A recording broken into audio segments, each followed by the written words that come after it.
বলে, shout up manager সাহেব, আপনি যা করছেন বা বোঝাচ্ছেন সেটা মোটেও ঠিক নয়। যান, আপনি আপনার কাজে যান। পরের জন্য গর্ত খুঁড়লে সেই গর্তে নিজেকেই পড়তে হয়। আকবরের সততা, সুন্দর ব্যবহার ও নম্রতায় মুগ্ধ অফিসের বস রেশমি ম্যাম। তাই সবসময় অফিস ছাড়াও পার্সোনাল সব কাজকর্মে আকবরকে ডাকেন, যা দেখে অফিসের সব স্টাফদের হিংসা হয়। রেশমি ম্যাম মালিকের একমাত্র মেয়ে। রেশমি বাবার অফিসে ডিরেক্টর হিসাবে দেখাশোনা করছে। অফিস চলাকালীন রেশমি ম্যাম আকবর সাহেবকে ডেকে বলল, আকবর সাহেবকে অফিসে নিয়মিত আসেন? আকবর বলল, জি ম্যাম, অবশ্যই নিয়মিত আসি। রেশমি ম্যাম বলল, আকবর সাহেব, চলতি মাসের 8 তারিখে আমার বার্থডে, তো আপনার দাওয়াত। আকবর বলল, জি ম্যাম, অবশ্যই আমি আসবো। এই বলে আকবর সাহেব বের হয়ে গেলেন ডিরেক্টরের রুম থেকে। পরে ঢুকলো ম্যানেজার। তিনি বললেন, ম্যাডাম, আমাদের নতুন কোম্পানির সাথে যে প্রজেক্টের ব্যাপারে একটা কোটেশন রেডি করার কথা ছিল, তা এখনো রেডি হয়নি। রেশমি ম্যাডাম বলল, হয়নি? হবে। ম্যানেজার বলল, কিভাবে হবে? খলিল সাহেব তো লম্বা ছুটিতে আছেন। ম্যাডাম বলল, ম্যানেজার সাহেব, আপনি কি বলতে চাচ্ছেন? ম্যানেজার আমতা আমতা করে বলল, ম্যাডাম, আমাদের প্রজেক্ট ইঞ্জিনিয়ার খলিল সাহেব তো ছুটিতে আছেন। বড় সাহেব তাকে ছুটি দিয়েছেন। তাই বলছিলাম, যদি আকবর সাহেবকে দিয়ে কোটেশনটা করিয়ে নিতেন। রেশমি ম্যাডাম বলল, হোয়াট? আকবর সাহেব কি ইঞ্জিনিয়ার নাকি কোটেশন মেকার যে এত বড় একটা কাজ আমি আকবর সাহেবকে দিয়ে করিয়ে নিব? ম্যানেজার বলল, আকবর সাহেব তো সব ভালো মন্দ কাজের সুযোগ সুবিধা পায়, তাই বলছিলাম এটাও যদি আকবর সাহেবকে করে দিতে পারতেন। রেশমি বলে, শাউট আপ ম্যানেজার সাহেব, আপনি যা করছেন বা বোঝাচ্ছেন সেটা মোটেও ঠিক নয়। যান, আপনি আপনার কাজে যান। মালিকের মেয়ে রেশমি ম্যাডামের আস্থাভাজন হয় অফিসের সবাই আকবরের পেছনে দুশ্মনী করছে। ওরা চায় আকবরকে যে কোনো প্যাচে ফেলে বিদায় করতে। গরিব ঘরের সন্তান, যদিও আয়পাশ হিসাবে চাকরিতে ঢুকেছে। আকবর আসলেই গ্রাজুয়েশন কমপ্লিট করা একজন শিক্ষিত লোক। তাছাড়াও কোটেশন মেকিং এ তার অনেক ভালো অভিজ্ঞতা আছে। তাকে বিপদে ফেলার জন্য চালাকি করে ছুটি নিয়েছেন খলিল সাহেব, যাতে কোটেশন দেবার সময় হলে খলিল সাহেব আকবর সাহেবের কথা বলবেন যে আকবর সাহেব কোটেশন করতে পারেন, বেতন কম তাই করেন না। খলিল সাহেব এরই মধ্যে আসবেন না অফিসে, তাহলে তো কোটেশন জমা দেওয়া সম্ভব। এর আগের বারও খলিল সাহেবের তৈরি কোটেশন বাতিল হয়েছে। এবার চেষ্টা করে দেখার সুযোগটাও হচ্ছে না খলিল সাহেব না থাকার কারণে। রেশমি ম্যাডাম টেনশনে আছেন। অফিসে ঢুকে আকবর সাহেব বললেন, সরি ম্যাডাম, আপনার মন খারাপের কারণটা জানতে পারি? রেশমি ম্যাম বলল, আকবর সাহেব, আপনাকে বললে দুঃখও যাবে না, সুখও আসবে না। এটা একটা আমাদের কোম্পানির জন্য বিশাল প্রজেক্ট, যেটা একমাত্র দেশের বড় বড় কোটেশন মেকাররা কোটেশন করে। আর আমাদের কোটেশন রেডি করেন খলিল সাহেব। উনিও লম্বা ছুটি নিয়ে বেড়াতে গেছেন, ফোন মোবাইল বন্ধ করে রেখেছেন। কোটেশন মেকিং এর কারণে টেন্ডার ড্রপ করতে পারছি না। আকবর সাহেব বলল, ম্যাম, যদি কিছু মনে না করেন আমাকে দিয়ে ট্রাই করাতে পারেন। রেশমি ম্যাম মুচকি একটা হাসি দিয়ে বলল, আকবর সাহেব, কোম্পানির সবচেয়ে সিনিয়র কোটেশন মেকার গতবার ফেল করেছে, আর আপনি বলছেন কোটেশন তৈরি করবেন? আপনার সাহস তো কম নয়।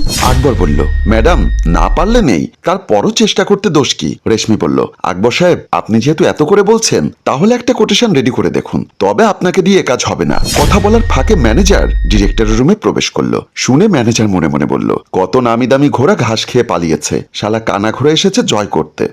এইবারও ফেইলটা নিশ্চিত। মালিক আর মালিকের মেয়ে বুঝবে খলিল সাহেব আর আমার প্রয়োজন এবার। এর মধ্যে কোটেশন রেডি করে টেন্ডার ড্রপ করে দিয়েছে আকবর সাহেব। কয়েকদিন পর টেন্ডার ওপেন হয়ে গেছে। টেনশন মাথায় নিয়ে আজ রেশমির জন্মদিনের অনুষ্ঠানের আয়োজন করেছেন মালিক নিয়ামত সাহেব। সবাই উপস্থিত অনুষ্ঠানে। জন্মদিনের আনন্দ যেন পূর্ণতা পাচ্ছে না।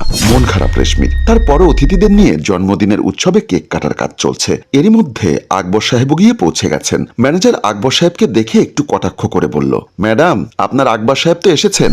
মুখের হাস্য উজ্জ্বলতা দেখে মনে হচ্ছে প্রজেক্টের কোনো সুখবর নিয়ে এসেছেন। ম্যাডাম রেশমি একটু চাপা কণ্ঠে বলল, শুনুন ম্যানেজার সাহেব, আপনি হচ্ছেন আমার বাড়ির মেহমান, আকবর সাহেবও মেহমান। সুতরাং যার যার মর্যাদায় শেষে থাকা ভালো। আর কাউকে ছোট করার জন্য কথা বলাটা আমি মোটেও পছন্দ করি না। এটা করা মানে নিজের হীনমনতার পরিচয় দেওয়া। ম্যানেজার বলল, সরি ম্যাডাম, এমনিতেই বললাম। এটাতে আপনি মাইন্ড করবেন জানতাম। রেশমি ম্যাডাম বলল, মাইন্ড করার কথা বললে মাইন্ড করব সেটা জানেন না? ম্যাডাম এবার বলল, শুনুন ম্যানেজার সাহেব, উনি যেহেতু কম শিক্ষিত, নতুন লোক, এটা ওনার পক্ষে সম্ভব নয়। সেটা আপনি যেমন জানেন আমিও জানি। তবে ওনার সাহসকে ধন্যবাদ জানাই যে উনি এত বড় কন্ট্রাক্টের কাজ মাথায় নিয়েছেন। ম্যানেজার বলল, সরি ম্যাডাম, আমার ভুল হয়ে গেছে। ম্যাডাম বলল, আমার অফিসের সবাই আমার জন্মদিনে ফুল বিভিন্ন উপহার নিয়ে এসেছেন আমার জন্মদিনে উইশ করার জন্য।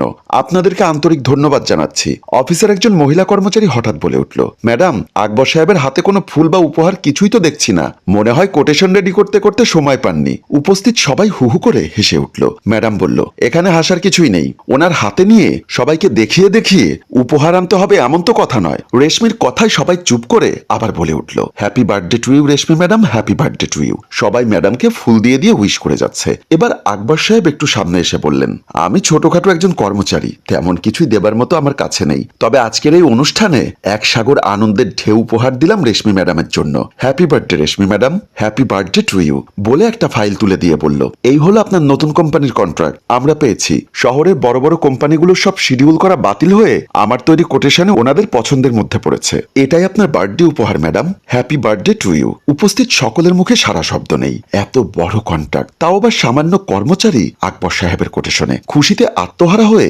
রেশমি ম্যাডাম বলল, আজকে আমার মতো খুশি হয়তো কেউ নেই। শুক্রিয়া হে আল্লাহ আপনার দরবারে, থ্যাঙ্কস। আজকে থেকে আপনি আমাদের কোম্পানির চিফ ম্যানেজার। আমি সবার সামনে ঘোষণা করলাম। বাবা নিয়ামত চৌধুরী একটু আগ বাড়িয়ে বললেন, শুনুন সবাই, আকবর শুধু চিফ ম্যানেজার নয়, আমি সিদ্ধান্ত নিয়েছি আমার মেয়ে রেশমির জীবনের দায়িত্ব তুলে দিতে তার হাতে। রেশমি বলল, আমার বাবা যা বলেছেন আমি তাতে সন্তুষ্ট। আজকেই আকবর সাহেবের সব ডাটা আমরা পেয়েছি। উনি গ্রাজুয়েশন কমপ্লিট করেছেন এবং কোটেশন মেকিং এর উপর ভালো অভিজ্ঞতা ওনার আছে। আকবর বলে উঠল, আমি কৃতজ্ঞ আপনাদের এই ভালোবাসায়। মালিক নিয়ামত চৌধুরী বলল, সবাই কান পেতে শোনো, যারা ভালো মানুষ, যোগ্য ব্যক্তি, তারা কোনোদিন কারো উন্নতির পেছনে লাগে না। আকবরের সাথে অনেক দুশ্মনী করা হয়েছে, অবিচার করা হয়েছে, কিন্তু আকবর কোনোদিন কাউকে উচ্চস্বরে কিচ্ছু বলেনি। খলিল সাহেবকে আমাদের অফিসার প্রয়োজন নেই। আজ থেকে খলিল সাহেব সাসপেন্ড। রেশমি বলল, পরের জন্য গর্ত খুললে সে গর্তে নিজেকেই পড়তে হয়। ম্যানেজার সাহেব খলিল সাহেবকে জানিয়ে দিবেন। মালিক নিয়ামত চৌধুরী বলল, হিংসা মানুষকে ধ্বংস করে, উন্নত নয়। সরলতা এবং যোগ্যতাই মানুষকে উন্নত করে। ভরা মজলিসে ম্যানেজার সাহেব তার কৃতকর্মের জন্য অনুতপ্ত হয়ে সকলের উদ্দেশ্যে বলল, এই পৃথিবীতে নিজেকে ছাড়া আর কাউকে ছোট ভাববেন না। প্রিয় দর্শক, আমাদের শিক্ষামূলক এই গল্পটি আপনাদের বিন্দু পরিমাণ ভালো লাগলে লাইক, কমেন্ট ও শেয়ার করে সাথেই থাকুন। আগামীতে আরো ভালো কিছু নিয়ে আসছি আমরা। গল্পটির রচনায় এফ এ নয়ন চৌধুরী, পরিচালনায় রেজাউল কবির চৌধুরী।